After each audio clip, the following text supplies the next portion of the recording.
Zebec actually stuck with their word. They recently made a post saying how they're back on the pitch this season. What does that even mean? It means that Zebec is back at it again, sponsoring soccer, or should I say football matches.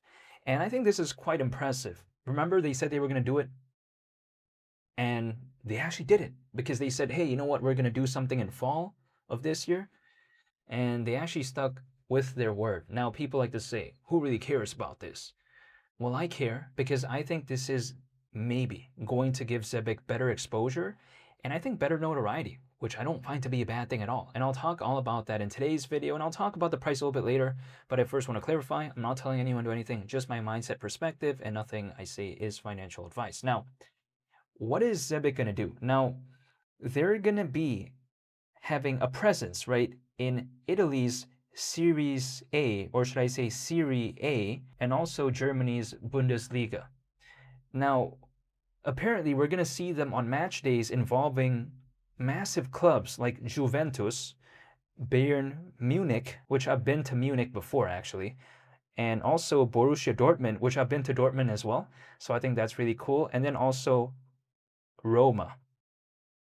And no, I'm not talking about the Ferrari Roma. I'm talking about Roma, the football club, or the soccer club, I should say. Now, here's the thing. The first match that Zebec is going to be appearing in is something called Udinese. Yeah, I apologize if I'm pronouncing it incorrectly, but it's spelled Udinese versus something called Como, Como. And it's going to be Saturday on August 22nd, 12:30 p.m. Eastern Time. So yeah, that's really cool. Again, people sometimes like to say, oh, who cares about this? But we have to consider. These are very massive events, right? When I went to Europe, soccer there, or should I say football, is so massive. Millions upon millions of people watch it worldwide. So this is a very massive thing. And this is coming fresh off the World Cup, right? So we got to take this into consideration. When it comes to Zebec, sure, they didn't sponsor the World Cup or whatever, you know, but at the same time, this is still quite legendary in and of itself because Zebec, for its size, it is quite impressive. They're doing this, again, at a time when people like to say, oh, you know, the market's not doing the best and all this. Even with the slight recovery, people are saying this is really bad. But Zebec, while a lot of others have slowed down, they're kind of speeding up in terms of their sponsorships and all this, in terms of their advertisements. They don't want to slow down, which I find quite commendable.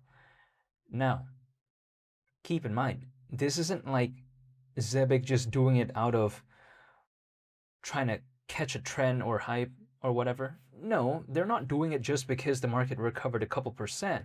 It's not doing it because of that. They planned this like months and months ago.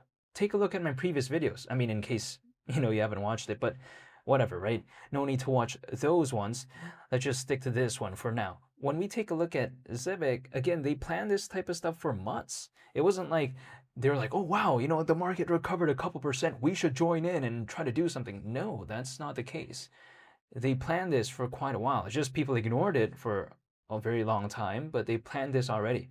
So Zebec has already done stuff with the NBA, allegedly in the past, with the NHL when it comes to hockey. We've already seen what it did in the past when it comes to the Bundesliga. So they're doing, soccer, or should I say football related things again. And this is pretty impressive because could you imagine, right? They're going to be visible on match days involving Juventus, Bayern Munich, Borussia Dortmund, and Roma. This is pretty impressive stuff right here. Now, is everyone watching it going to automatically care about Zebec? No, not necessarily, but that's not really the point, right? It's like, for instance, let's say a company has an advertisement. Is every single person who looks at it is going to automatically care? It really depends, but it's usually not like 100%, right? But again, it gives good exposure nonetheless. There's a reason why, companies, enterprises, entities oftentimes want to do advertising. It's because they just want to be more well known.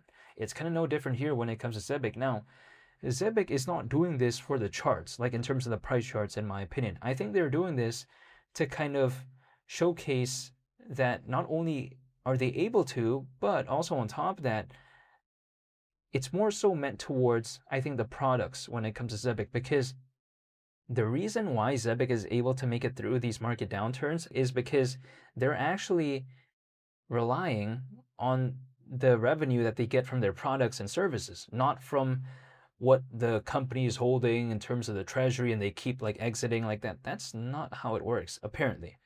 At least that's according to the CEO, Simon, when it comes to Zebec. Now, Simon, he's based in London, in England, but not to be confused with Simon Cowell. That's a different one. You know, we're talking about Simon here, the CEO of, again, Zebec, right? But besides that point, when it comes to this, I find this quite impressive. I mean, people like to say, oh, you know, Zebec, they could have used their resources to do something else instead of this.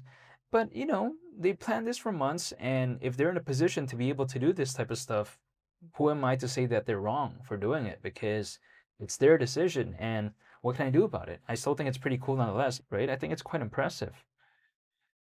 But even besides that point, though, when it comes to Zebec, people like to say, well, with this slight recovery, not much has really happened. I agree with that to a certain extent. I mean, the recovery in the past week, it's around 13%, so not that bad, in my opinion.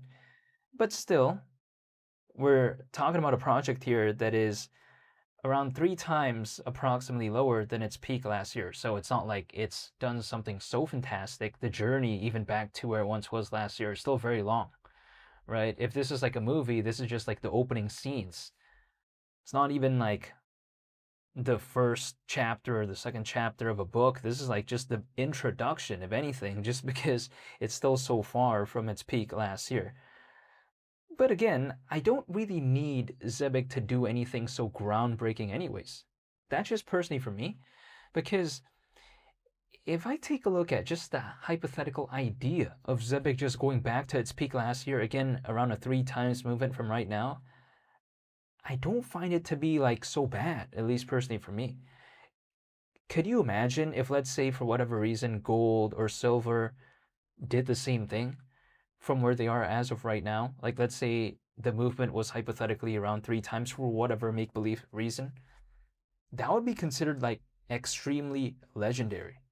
But suddenly, when it comes to Zebec, if it does around a 3 times movement, which we've seen it like at that peak before last year at around a 540 million market cap. But again, if it goes back there, people are saying, oh, wow, that's really bad. I don't think about it that way, because for other markets, it wouldn't be considered bad at all. So why would I think about it any differently here? That's just my perspective. I mean, I get how it would be considered boring for the category of an altcoin, but I don't think about it that way. It's not like I think about it as being so boring because, look, right, I'm not trying to become the next Jeff Bezos or whatever. That's not my intent. I'm not trying to look for some random microcap that could do this or do whatever, the next, top 10 microcap. No, I'm not looking for that. That's not my style. I'm more so believing in projects that are already quite established, but still have something to maybe prove. That's just kind of my mindset as of right now. That's just kind of what I'm a fan of.